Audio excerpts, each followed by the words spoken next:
രാഹുൽ വിജയനിലേക്ക് തിരികെത്താം. ഇപ്പോൾ ആം ആദ്മി പാർട്ടി 2020 മഹാസംഗമത്തിൽ ഡൽഹി മുഖ്യമന്ത്രി അരവിന്ദ് കെജ്രിവാൾ സംസാരിക്കുന്നു. കിഴക്കമ്പലത്ത് തത്സമയ സംപ്രേഷണത്തിലേക്ക്.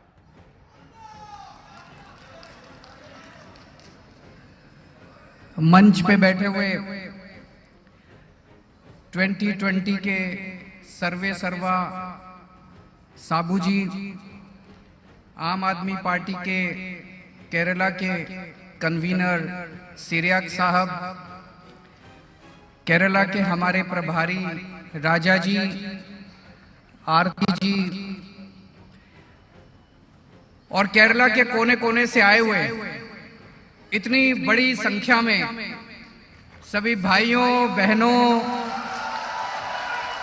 माताओं, बुजुर्गों, बच्चों, I love you to.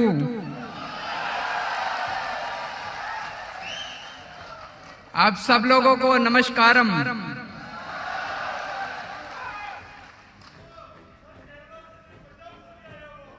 Punjab से भी आए हुए हैं कुछ लोग।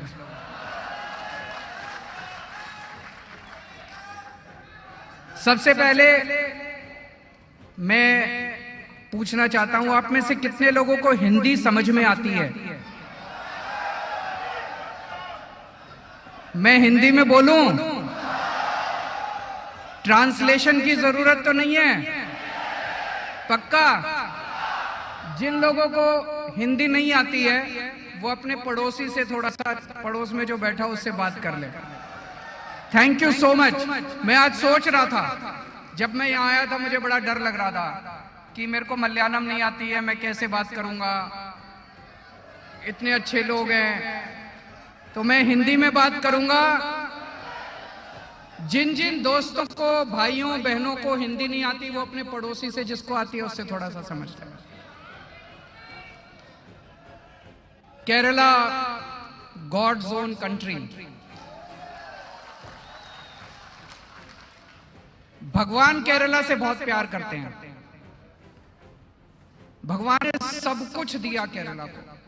इतना खूबसूरत केरला, इतना खूबसूरत केरला, इतना खूबसूरत, इतने खूबसूरत लोग, सच ब्यूटीफुल पीपल, इतने खूबसूरत लोग केरला को दिए। भगवान का हमारे ऊपर भी बहुत आशीर्वाद है। खासकर मैं मानता हूं कि मेरे ऊपर भगवान का बहुत आशीर्वाद है। मेरी जिंदगी में कई सारे ऐसे इंसिडेंट्स हुए हैं जो मुझे लगता है किसी मैजिक से कम नहीं है, किसी जादू से कम नहीं है। एक एमएलए बनने के लिए कई लोगों को पूरी जिंदगी घिसना पड़ता है, पूरी जिंदगी मेहनत करनी पड़ती है एक एमएलए बनने के लिए। आज से 10 साल पहले आम आदमी पार्टी को कोई जानता नहीं था, अरविंद केजरीवाल को कोई नहीं जानता था। हमने एक पार्टी बनाई और 1 साल के अंदर दिल्ली के अंदर आम आदमी पार्टी की सरकार बन गई।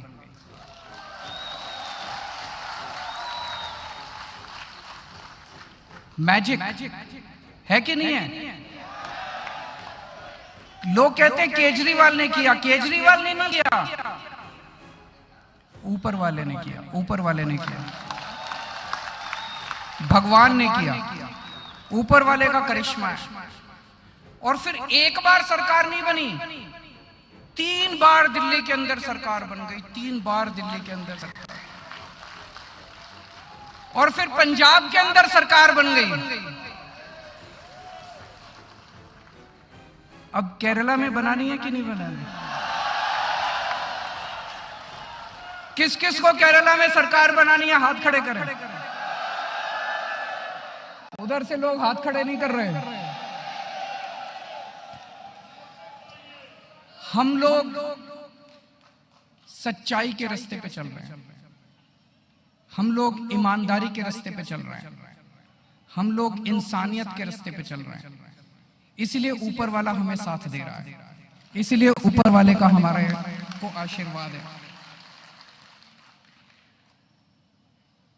जैसा मैंने कहा, मेरी जिंदगी में कई ऐसे इंसिडेंट्स हुए, कई बार लगता है कि मैजिक हुआ।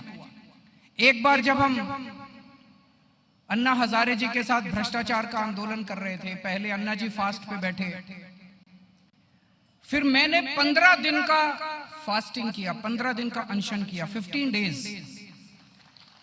मैं डायबिटीज का मरीज हूं, शुगर की बीमारी है, डेली इंसुलिन लेता हूं, 50 यूनिट्स ऑफ इंसुलिन। डायबिटीज का मरीज अगर 3 घंटे खाना ना खाए तो उसकी शुगर बहुत गिर जाती है और उसकी डेथ भी हो सकती है। तो जब मैंने 15 दिन का अनशन किया तो सारे डॉक्टर्स ने कहा कि ये जिंदा नहीं बचेगा, एक डायबिटीज का मरीज इतना लंबा फास्टिंग नहीं कर सकता, इसकी शुगर गिर जाएगी, ये मर जाएगा। पर मैं तो जिंदा खड़ा हूं आप लोगों के सामने।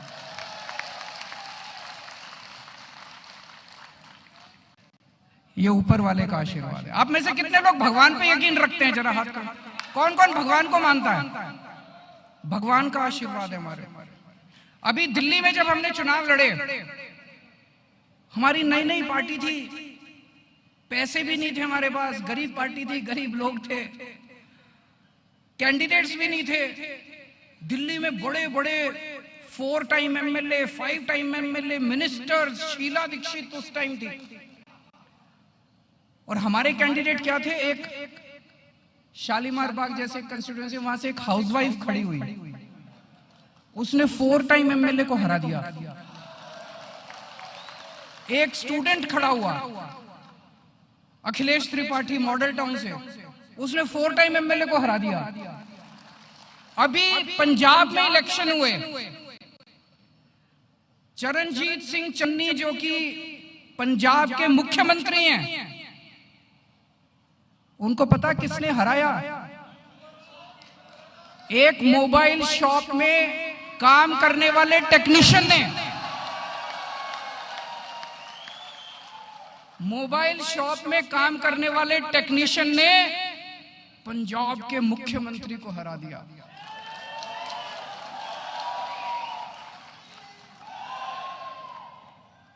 ये ऊपर वाले का कमाल है कि नहीं है? ऊपर वाले का कमाल है। एक कंस्टिट्यूएंसी अमृतसर में, एक कंस्टिट्यूएंसी में नवजोत सिंह सिद्धू खड़े हुए, उधर अकाली दल से मजीठिया बहुत बड़े, बहुत पावरफुल पॉलिटिशियन है अकाली दल के, बादल साहब के साले साहब लगते हैं मजीठिया। उन दोनों को एक कंस्टिट्यूएंसी से एक हमारी छोटी सी कार्यकर्ता ने हरा दिया, एक लेडी है। जब आप सच्चाई के रास्ते पे चलते हो, जब आप ईमानदारी से काम करते हो, तो ऊपर वाला आपका साथ देता है। ये इस दुनिया की सारी ताकतें आपका साथ देती हैं।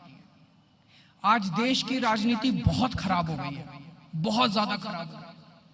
इतना करप्शन, इतना करप्शन, इतना लूट है कि नहीं है? गुंडागर्दी, चारों तरफ करप्शन ही करप्शन है। हमें राजनीति करनी नहीं आती। मुझे साबू साहब बहुत अच्छे लगे क्योंकि इनको भी राजनीति करनी नहीं आती। हमें ये गुंडागर्दी करनी नहीं आती, हमें ये करप्शन करना नहीं आता, भ्रष्टाचार करना नहीं आता हम लोगों को। हम पिछले 7 साल से मैं दिल्ली में सरकार चला रहा हूं। हम धर्म के हिसाब से सरकार चला रहे हैं, पुण्य के हिसाब से सरकार चला रहे हैं, भगवान द्वारा दिखाए हुए रास्ते के हिसाब से सरकार चला रहे हैं हम लोग, ईमानदारी से सरकार चला रहे हैं। सबसे पहले हमने दिल्ली में क्या किया? हमने करप्शन खत्म कर दिया दिल्ली में। पहले दिल्ली में अगर आपको कोई भी काम कराना होता था सरकार से, आपको राशन कार्ड बनवाना है, आपको बिजली का कनेक्शन लेना है, पानी का कनेक्शन लेना है, आपको कास्ट सर्टिफिकेट बनाना है, बर्थ सर्टिफिकेट, डेथ सर्टिफिकेट, हर चीज में रिश्वत देनी पड़ती थी। देनी पड़ती है यहाँ पे कि नहीं देनी पड़ती है? केरला में करप्शन है कि नहीं है?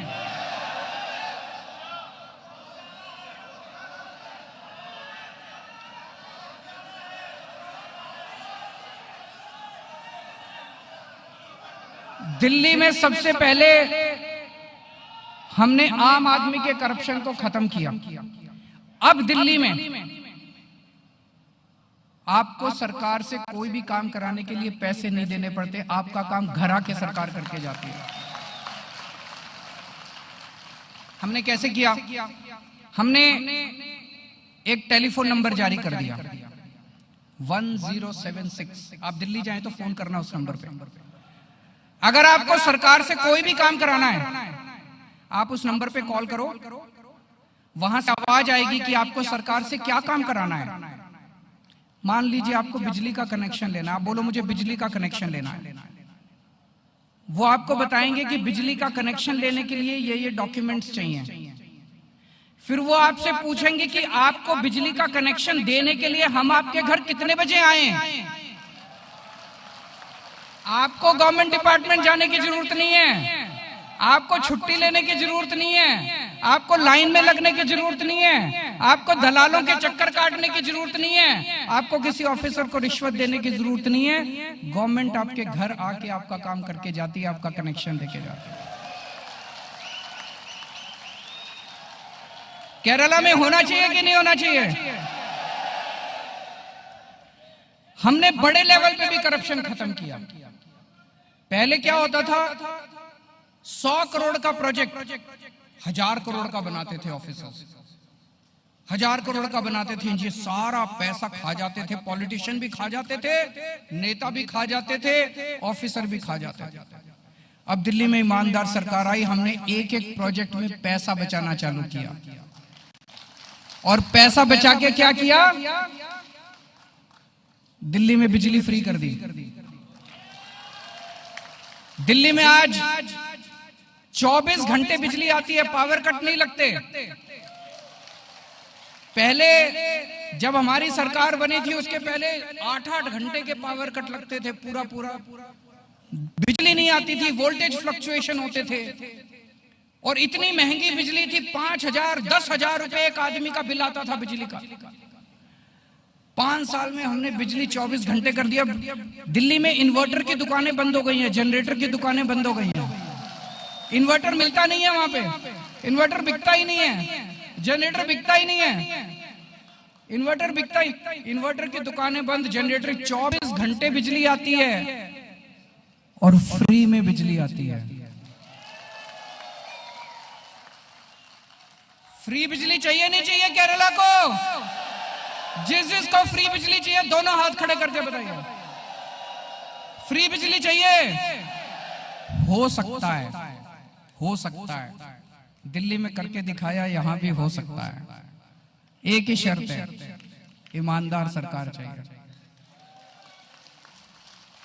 दिल्ली में हमने,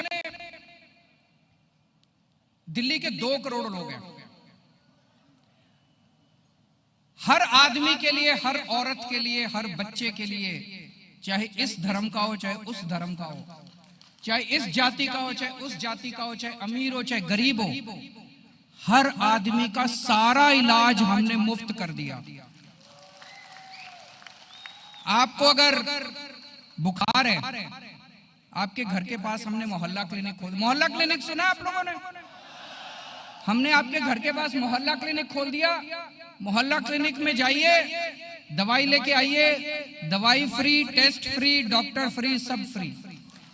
आपको कैंसर हो गया मान लीजिए, आपकी किडनी खराब हो गई, किडनी ट्रांसप्लांट कराना है, आपको कोई बड़ा ऑपरेशन कराना है, 30 लाख रुपए 40 लाख रुपए का भी अगर खर्चा आएगा, चिंता करने की जरूरत नहीं है, दिल्ली सरकार सारा पैसा देती है। हर आदमी का, हर दिल्ली के हर नागरिक का सारा इलाज, सबका इलाज सरकारी हॉस्पिटल में मुफ्त है।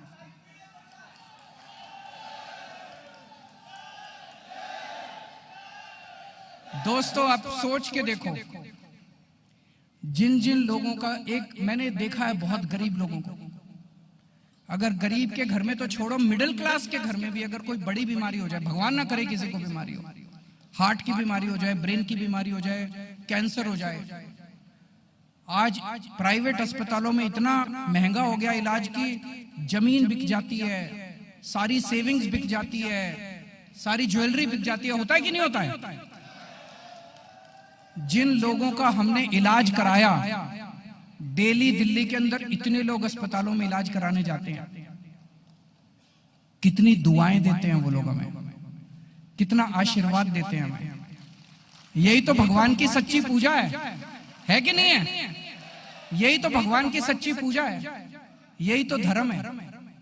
7 साल में मैंने कुछ नहीं कमाया, लोगों की दुआएं कमाई है, बहुत कमाई है लोगों को, बहुत दुआ देते हैं लोग, बहुत दुआ देते हैं लोग।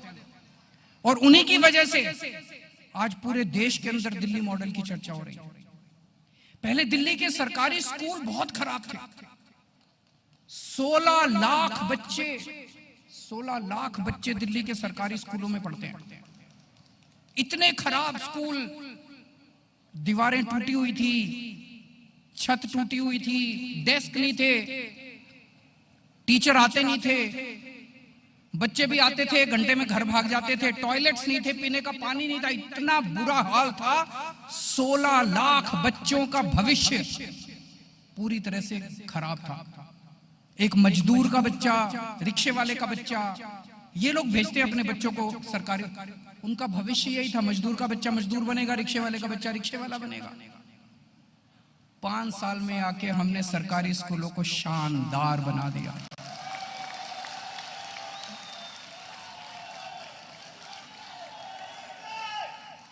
बहुत अच्छे स्कूल हो गए हैं सरकारी स्कूल। अगर मैं सरकारी स्कूलों की तारीफ करूंगा, आपको लगेगा कि अपने स्कूल की तारीफ कर रहा है।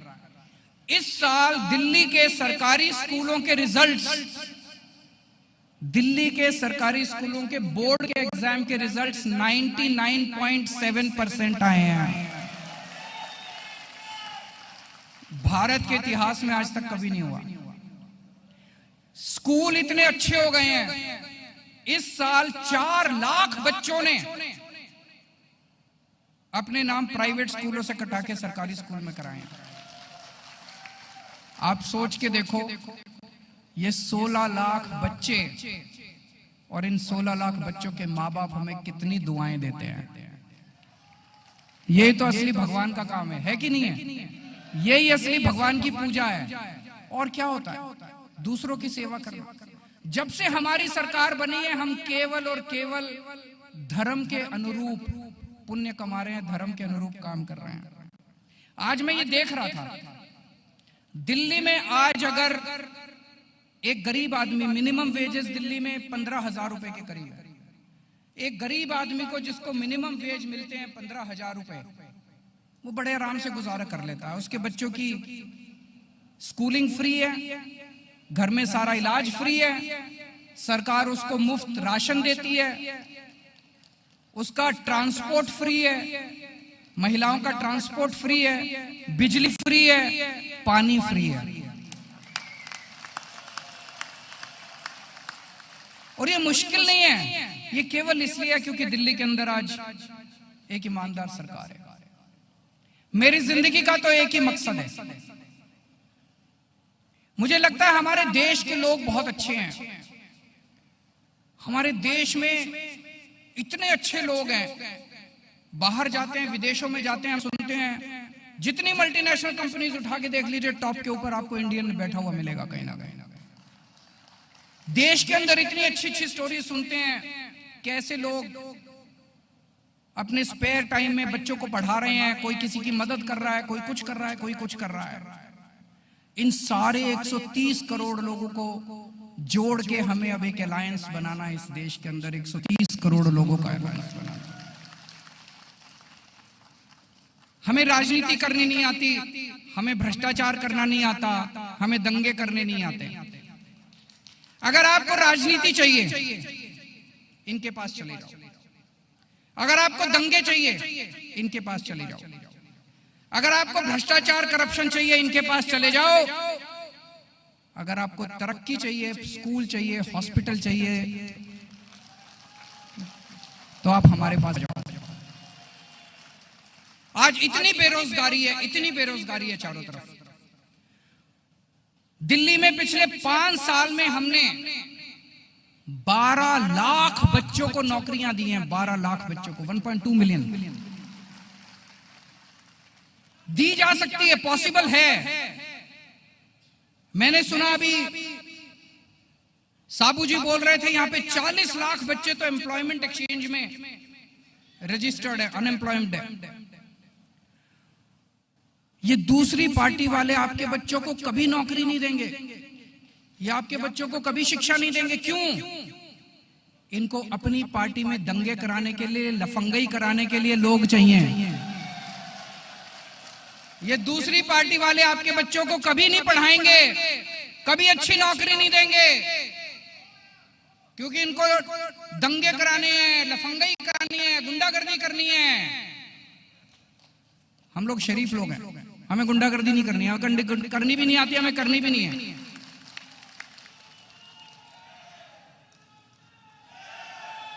मैंने साबू साहब के बारे में काफी सुना था पहले,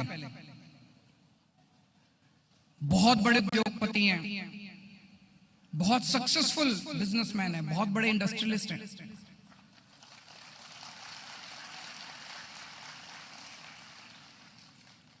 इतने बड़े इंडस्ट्रियलिस्ट को एक पंचायत के अंदर आके काम कराने की क्या जरूरत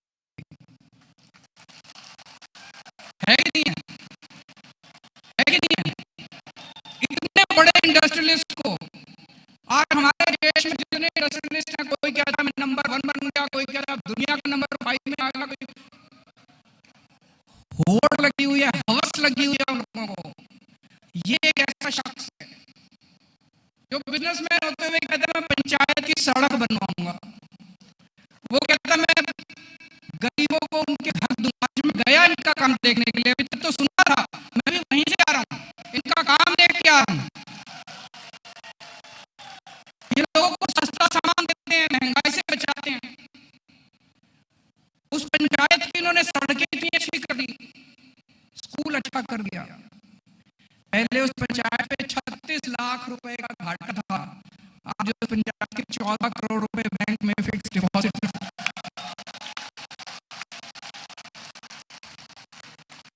कमाल है,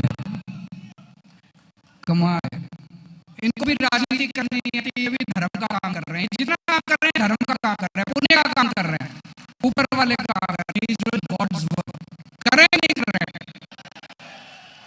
मैं बहुत इंप्रेस हुआ इनका काम देख के, और जैसे मैंने कहा हमारा तो मकसद है इस देश के सारे अच्छे लोगों को जोड़ना। तो मुझे आज बड़ी खुशी है कि आम आदमी पार्टी और 2020 पार्टी का केरला के अंदर गठबंधन होने जा रहा है।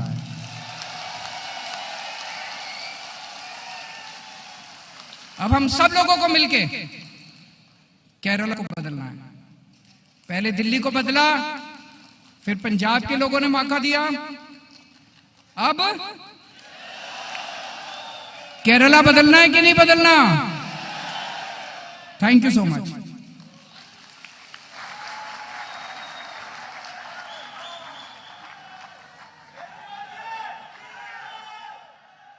ആം ആദ്മി പാർട്ടി 2020 ജനസംഗമത്തിൽ ഡൽഹി മുഖ്യമന്ത്രി അരവിന്ദ് കെജ്രിവാൾ സംസാരിക്കുകയായിരുന്നു.